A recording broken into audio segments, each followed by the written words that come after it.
Assalamualaikum warahmatullahi wabarakatuh.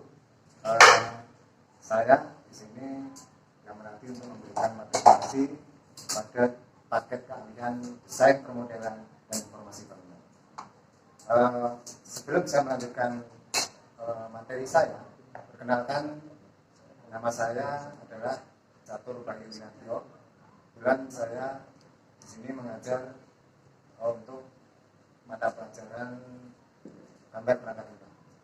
Di samping itu, saya juga diamanati untuk memberikan pelajaran PKK, yaitu untuk bikin desain, khususnya miniatur bangunan. Oke, mari kita lanjutkan. Apa sih sebetulnya materi PKK itu? Perhatikan di sini bahwa pada kesempatan ini saya akan menyajikan beberapa poin yang perlu Anda pahami tentang BPIP. Ya. Kalau nggak kenal, mungkin tidak sayang. Karena itu kadang-kadang masyarakat di luar mempersepsikan BPIP atau bangunan itu salah kaprah. Kadang hanya yang bisa kuli saja atau mengaduk dan sebagainya. Padahal tidak seperti itu. Lulusan SMK tidak untuk persiapan untuk itu. Lulusan SMK itu adalah untuk menjembatani antara pekerja kasar dengan tenaga ahli. Jadi posisi kalian nanti kalau setelah lulus SMK adalah posisinya sebagai tenaga ahli, teknisi ahli. Ya, oke, kita lanjutkan. Pertama adalah kita ingin mengenal dahulu jurusan DPIP itu sendiri. DPIP itu adalah singkatan dari Desain Permodelan dan Informasi Bangunan. Lantas apa saja sih pengertiannya dinamakan seperti itu? Pengertiannya adalah jurusan ini. DPIP ini adalah mempelajari tentang bagaimana merencanakan sebuah bangunan, kemudian pelaksanaan pembuatan gambar rencana itu sendiri, juga kemudian bagaimana memperbaiki gedung. Itu adalah implementasi di lapangan nantinya. Tapi untuk itu ada teori-teori yang mendahulunya yang perlu kalian pelajari di sekolah ini. Oke, berikutnya, selain itu yang perlu Anda pahami sejak awal, yaitu adalah kegiatan pembelajarannya. Sesuai dengan nama jurusannya bahwa DPIP itu ada desain pemodelan. Di sini ada kata desain dan ada kata pemodelan. Bahwa desain Anda dituntut punya imajinasi yang kuat. Tanpa imajinasi yang kuat, tanpa intuisi desain artistik Anda akan mungkin kesulitan untuk membuat desain. Karena itu makanya di sini ada kata desain itu di situ, karena ada klausul-klausul atau kaidah-kaidah artistik maupun keteknikan yang akan digabung dengan artistik itu sehingga memunculkan produk-produk, tentu saja produk gambar atau produk bangunan nantinya itu tidak hanya estetis saja, tetapi juga artistik. Oke, jadi ini kegiatan pembelajarannya nanti akan diarahkan ke sana, yaitu menggambarkan desain rumah. Di sini ada dituntut untuk desain rumah, kemudian gedung, apartemen, atau di samping itu setelah Anda merencanakan gambar, Anda juga dituntut untuk menghitungnya, yaitu yang dikenal dengan rencana anggaran biaya. Kemudian Anda dituntut juga untuk memelihara konstruksi bangunan itu. Bagaimana untuk memeliharanya? Itu ada di dalam RKS nantinya, ada di kelas 3 rencana kerja dan syarat-syarat itu satu fungsinya. Ya. Oke, itu adalah yang tadi apa pengertian DPIP. Selama ini mungkin Anda belum mengenalnya, mungkin sampai tahap ini mungkin Anda sudah mulai ada pencerahan. Ya. Kita lanjutkan berikutnya, yaitu lantas pelajarannya apa saja. Nantinya kalau saya sudah masuk ke DPIP, pelajaran yang akan kita pelajari itu ada beberapa. Yang diharapkan nanti yang kalau di dalam kejuruan, ini saya bicara masalah kejuruannya dulu. Kalau pelajaran umumnya ada normatif itu sama saja, ada pelajaran agama, kemudian matematika, seni, budaya, dan sejarah, semuanya sama. Tetapi untuk yang kejuruannya, ini saya membahas kejuruannya saja, yang membedakan antara paket keahlian DPIP dengan yang lainnya. Pada paket keahlian ini, biasanya masing-masing paket keahlian itu mempunyai dua tipe mata pelajaran yang akan dipelajari. Yaitu yang pertama yaitu dasar kejuruan. Yaitu yang nanti dasar kejuruan itu akan menghasilkan kompetensi dasar buat kalian. Ya, kompetensi dasar ini di dalam kurikulum yang disebut dengan dikasih kode dengan C2 biasanya. Dan ini biasanya dipelajari pada yang namanya kompetensi dasar, ini dipelajari di kelas 1 atau kelas 10. Lantas apa saja? Yaitu pertama itu menerapkan dasar-dasar gambar teknik bangunan. Pada dasar-dasar gambar teknik bangunan ini berbicara Anda akan dilatih bagaimana cara menggambar. Kaidah-kaidah teknik gambar itu harus Anda pahami. Tinggi teksnya harus berapa? Itu ada ketentuannya. Simbol-simbol, notasi, garis potongan, tebal tipis garis, jenis garis yang digunakan itu semuanya akan ada di sana. Sehingga presentasi gambar Anda nantinya kalau sudah di bahasa tingkat mahir, artinya orang melihat itu sudah wah enak itu dipandang, tidak hanya enak, tapi itu tidak hanya sekedar artistik nantinya, nilai estetik tidak hanya itu, tapi nanti harus dituntut untuk bisa dilaksanakan di lapangan. Karena berikutnya yaitu menerapkan ilmu statika, karena di sini akan menghitung tentang konstruksinya. Nah, Anda akan dibawa nanti di kelas 1 ini, nanti di tingkat pertama atau kelas 10, Anda akan diajarkan bagaimana menghitung sebuah konstruksi. Tapi di sini tingkatannya masih sederhana, biasanya bangunan sederhana. Itu ilmu gaya, keseimbangan gaya supaya bangunan itu tidak runtuh, itu harus diperhitungkan semuanya. Kemudian kait-kait standar yang harus berhubungan, kayu yang saya gunakan, kuda-kuda yang saya gunakan seperti apa, bentangnya berapa, nanti juga. Kemudian berikutnya yaitu mengidentifikasi ilmu ilmu bangunan gedung. Ilmu bangunan gedung ini bicara tentang aturan main. Jadi meliputi kalau konstruksi kayu itu apa saja standarnya yang harus dipenuhi. SNI-nya ada, standar nasional biasanya ada. Kemudian kalau baja ringan itu juga apa? Semuanya ada di sana. Nanti akan pelajari. Kemudian material yang digunakan itu dari KW1, KW2, KW3 juga ada. Sebaiknya material yang bagaimana? Kalau dinding misalnya Anda menggunakan bataku, bata merah, atau menggunakan bata ringan, itu akan dihitung. Misalnya kita akan menerapkan di sini di dalam ilmu bangunan ini, ilmu bangunan gedung ini berbicara masalah itu. Jadi untung ruginya atau manfaatnya yang mana yang lebih berfaedah. Misalnya kalau batu bata, mungkin dia kedap suaranya oke, tetapi di dalam kedap cuaca, artinya radiasi panas, mungkin dia tidak bisa mengatasi itu. Nah, sebaliknya dengan juga bataku. Kemudian kalau bata ringan, selain ringan, tapi dia juga bisa tahan api juga. Itu yang masalah. Berikutnya adalah memahami bahan bangunan. Bahan bangunan itu adalah biasanya harusnya itu ada mates, material testing, tapi karena di lab itu adanya biasanya di lab konstruksi batu beton. Tapi kita nanti Anda di tingkat dasarnya akan diajari ilmu bagaimana kaidah-kaidah tentang material dasar bangunan itu sendiri. Mana secara visual yang layak, mana yang enggak. Seperti itu. Ya. Kemudian berikutnya yang kelima yaitu menerapkan keselamatan dan kesehatan kerja. Ini penting karena banyak kita lihat tukang-tukang di Indonesia mandor-mandor itu yang di kampung-kampung terutama itu nggak terstandar. Nah, makanya karena nggak memperhatikan ini, karena Anda nanti diproseskan bukan sebagai pekerja kasar, Anda itu pelaksana nantinya, minimal pelaksana pengawas di lapangan, sehingga Anda akan mengawasi pekerja kasar tersebut. Berikutnya yaitu survei dan pemetaan. Di sini survei dan pemetaan ini tingkat dasar, masih tingkat dasar. Jadi belum sampai Anda cut and fill sebuah keping, tidak, karena ini hanya diperuntukkan, itu Anda nantinya ada di geomatika, tetapi Anda di jurusan DPP mempelajari ini juga, tetapi tingkatnya sangat dasar, yaitu bagaimana menghitung luas, menentukan tinggi rendah, leveling dari ini, apa tanah itu, kontur tanah itu, sehingga nanti pada saat Anda merencanakan sebuah bangunan, tahu kemana harusnya saya buang aliran air itu bagaimana. Kira itu. Nah, berikutnya setelah kita tahu kompetensi dasar, berikutnya adalah kompetensi lanjutannya. Dan ini biasanya dipelajari di kelas 2 atau kelas 3. Nah, pada kelas 2, kelas 3 ini disebut dengan kompetensi kejuruan biasanya. Kompetensi kejuruan ini di dalam kurikulumnya itu biasanya dikasih kode dengan C3. Apa saja sih kompetensi kejuruan itu yang akan kita dapatkan dan kita pelajari di dalam desain pemodelan informasi bangunan? Yang pertama yaitu menggambar dengan perangkat manual. Jadi Anda nanti tetap diwajibkan, artinya ini sudah wajib, hukumnya bukan sunnah lagi, sudah wajib, Anda harus mengerjakan pakai manual. Nah, jadi kenapa harus pakai manual? Karena di sana ada dasar-dasar gambar yang nanti bisa diangkat kepada pada saat Anda menggambar dengan perangkat lunak. Ya. Kemudian berikutnya yaitu menggambar dengan perangkat lunak. Nah, ini adalah untuk menerjemahkan gambar Anda diangkat ke dalam perangkat lunak, sehingga kalau tukar gambar dengan pihak lain yang jalannya jauh, itu bisa Anda transfer gambar dengan manual tadi ke dalam gambar perangkat lunak, sehingga dimanapun tempatnya ini bukan jadi hambatan bagi seorang drafter nantinya untuk menerima pesanan dari pihak luar yang mungkin berjarak agak jauh. Berikutnya yaitu adalah menggambar konstruksi bangunan gedung. Di sini yang namanya konstruksi itu memang syarat dengan kaidah-kaidah, dan selain harus memenuhi kaidah gambar tadi, itu juga harus memenuhi kaidah konstruksinya. Yang pertama itu gambar konstruksi beton bertulang, itu meliputi balok, kolom, dan biasanya fondasi juga saya telapak juga. Kemudian berikutnya yaitu gambar konstruksi lantai dan dinding bangunan. Jadi di sini biasanya kita menggambarkan konstruksi lantainya bagaimana, lapisannya apa saja yang harus dihadirkan supaya kalau saya di daerah lembab maka lapisan penutup di bawahnya apa yang kita perhatikan. Kemudian dinding juga demikian, menggunakan dinding batako, dinding bata ringan atau bata merah, itu nanti adukannya plesteran yang kita gunakan di dalam gambar tersebut, notasinya itu harus sesuai. Seperti batako kita nggak boleh membuat adukan itu misalnya 1:4 atau 1:5. Hasilnya nanti akan retak.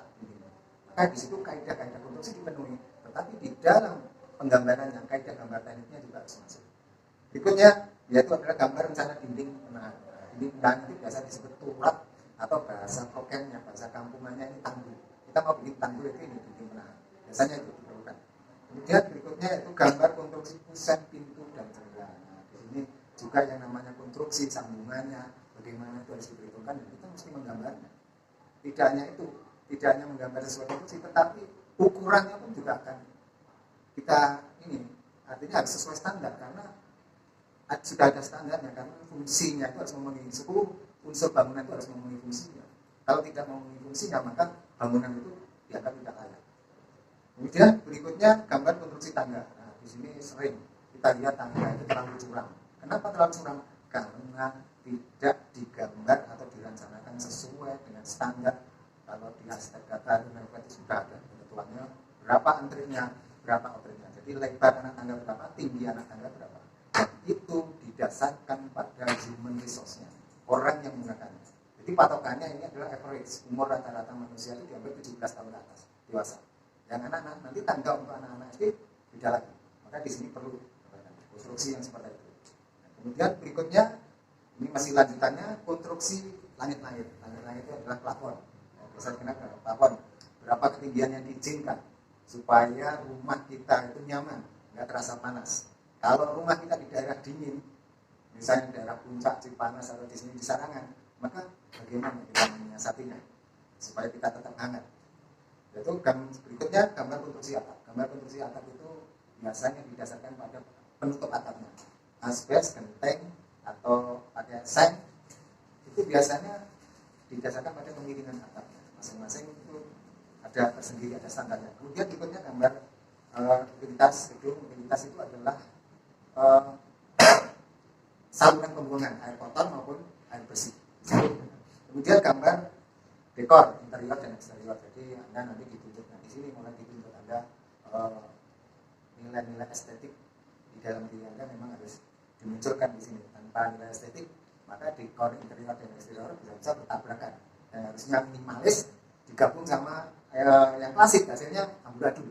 Sehingga bangunan sering kita lihat.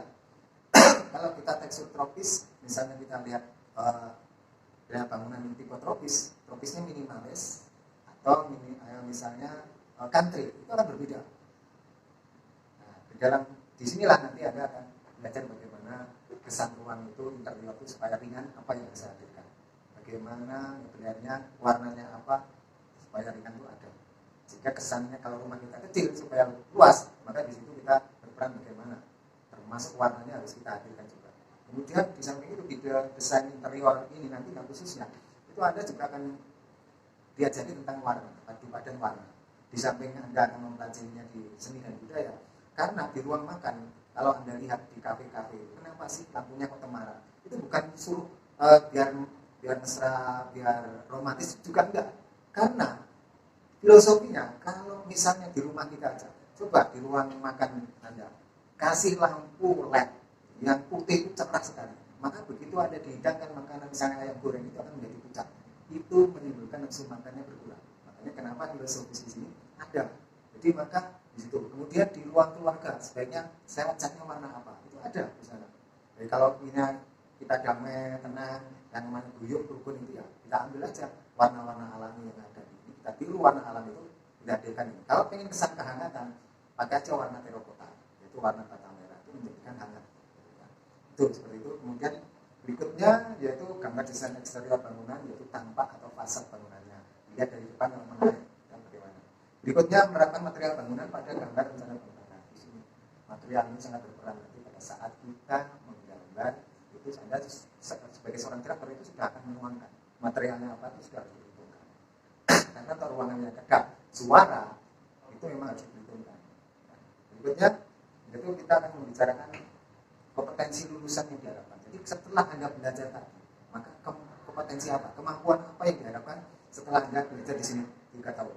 Kompetensi produktifnya adalah Anda mampu melaksanakan pekerjaan dasar survei. Jadi ukur itu Anda sudah bisa, kita dikasih alat waterpass, Anda sudah bisa mengukur, menimba itu. Ya. Kemudian berikutnya mampu menghitung konstruksi bangunan sederhana. Ya. Kemudian berikutnya mampu menggambar konstruksi beton. Di sini tadi sudah disebutkan. Ya. Berikutnya lagi yaitu mampu menggambarkan konstruksi kayu. Karena kayu itu kadang-kadang sesuai permintaan, jangan remehkan. Kadang orang maksain, saya pengennya pakai beton aja. Orang saya mau pakai baja, itu sebetulnya tidak masalah selama semua itu fungsional dan estetik. Sebenarnya tidak masalah. Ya. Yang bikin masalah itu kadang-kadang ditabrakkan antara kaidah satu dengan yang lain, nggak cocok, dipaksa-paksain. Kemudian mampu menggambarkan konstruksi baja. Di sini ada baja ringan, kemudian baja lens panjang, itu nanti akan ada hitungannya di sini. Kemudian berikutnya mampu menggambarkan bangunan dengan perangkat lunak. Nanti yang sejak awal tadi saya ceritakan, Anda akan menggambarkan dengan menggunakan AutoCAD. Itu yang di sini yang biasa dikenal kalau dalam teknik akuratnya itu menggunakan AutoCAD karena presisinya sangat tinggi, bisa sampai 1 juta mili itu masih bisa mendeteksi gambar itu. Kemudian nanti untuk presentasi gambar akhirnya itu biasanya ditunjang dengan SketchUp dan didukung dengan V-Ray. Kemudian berikutnya mampu menyusun rencana anggaran biaya. Nah di sini ini biasanya kalau sudah sampai di sini RAB di sini pada malas. Padahal di sini sangat penting, nanti Anda bisa menghitung keuntungan Anda yang ada dengan Anda menghitung keuntungan itu, Anda profesi Anda itu dihargai. Berikutnya yaitu mampu merencanakan dan membuat maket bangunan. Nah, di sini Anda nanti akan dituntut di sini sense of art Anda itu akan dituntut betul. Bagaimana saya menggunakan ini yang sudah anak-anak saya menggunakan rabis atau sampah bagaimana harus dihasilkan diolah menjadi maket yang layak. Jadi saya memacu anak-anak gunakan aja semampu. Kalau bahan beli ada tapi cukup mahal. Tapi saya biasanya mensyaratkan kita harus ada proses kreatif. Berikutnya yaitu mampu menggambarkan konstruksi jalan dan jembatan. Ini dikasihkan. Hati di sini nanti juga ada maketnya. Berikutnya setelah kompetensi lulusan maka kerjaan apa? Prospeknya apa? Saya lulusan BPIB itu nantinya setelah lulus kerjanya mau kemana? Pekerjaan yang bisa Anda jalani nantinya adalah yang pertama yaitu drafter, yaitu menggambar.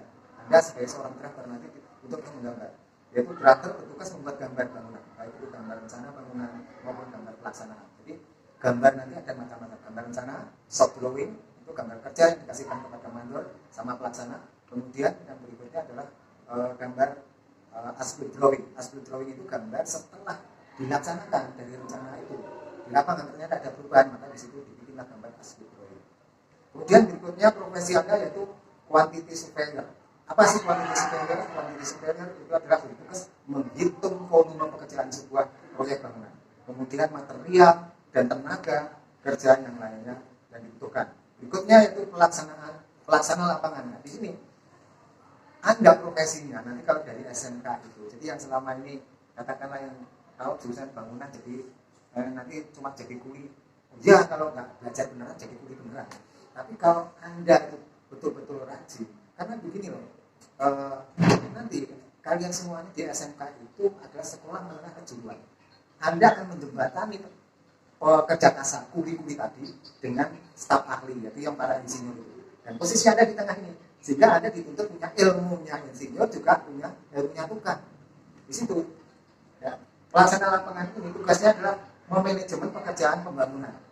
Nah, jadi mengevaluasi batasan waktu sehingga harusnya ini bikin fondasi ini, mengejar fondasi ini cukup 2 minggu. Kok misalnya 1 minggu itu sudah bisa menaksir, ini kayaknya nggak cukup. Apa yang perlu dilakukan? Saya tambahin tukangnya atau saya ambil. Jadi jam kerjanya ditambah seperti itu. Nah, kemudian berikutnya adalah quality control. Nah, ini tugasnya adalah mengontrol. Jadi kalau pelaksana nanti juga mandor itu petugas mengontrol juga pada saat mengejar itu lakukannya diawasi. Karena itu riskan sekali kalau tidak diawasi. Berikutnya ini masih ada lapangan pekerjaan yaitu pengendalian proyek. Pengendalian proyek ini hampir sama dengan quality control tadi. Jadi kita menghitung RAB kemudian dilaksanakan di lapangan.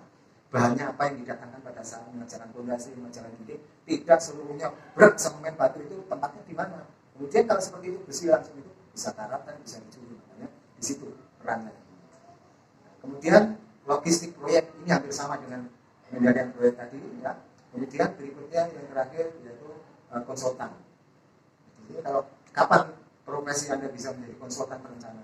Kalau Anda dengan sungguh-sungguh belajar, insya Allah bisa.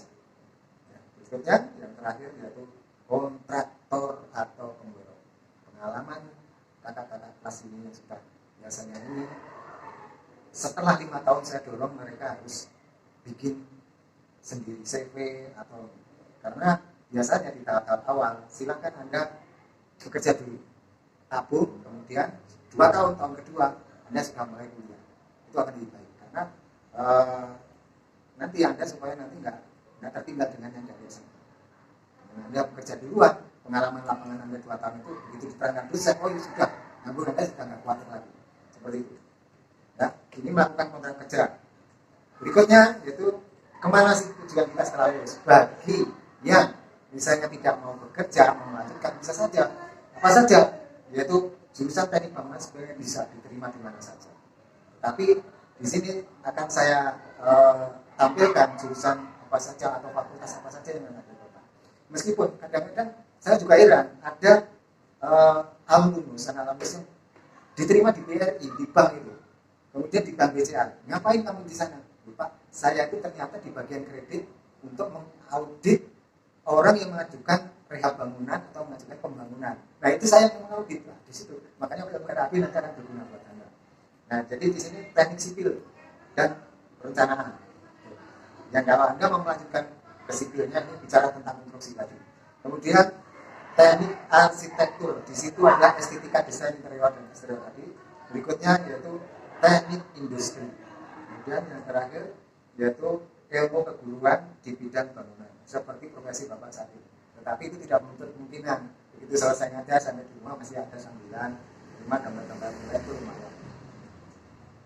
Kemudian saya kira saya cukupkan sekian. Barangkali Anda memang harus belajar. Jangan takut untuk belajar karena belajar itu untuk apa? Perhatikan nasihat orang bijak seperti ini. Hidup adalah belajar sebenarnya. Mau tidak mau kita akan selalu belajar baik dengan kerelaan hati ataupun paksaan sebuah hidup. Karena proses ini akan kita lalui pada akhirnya akan menuju satu tujuan, yaitu membuat diri kita menjadi lebih baik. Saya kira saya cukupkan sekian pengajian materi dengan matrikulasi itu dari saya. Assalamualaikum warahmatullahi wabarakatuh. SMK bisa, SMK bisa, SMK bisa.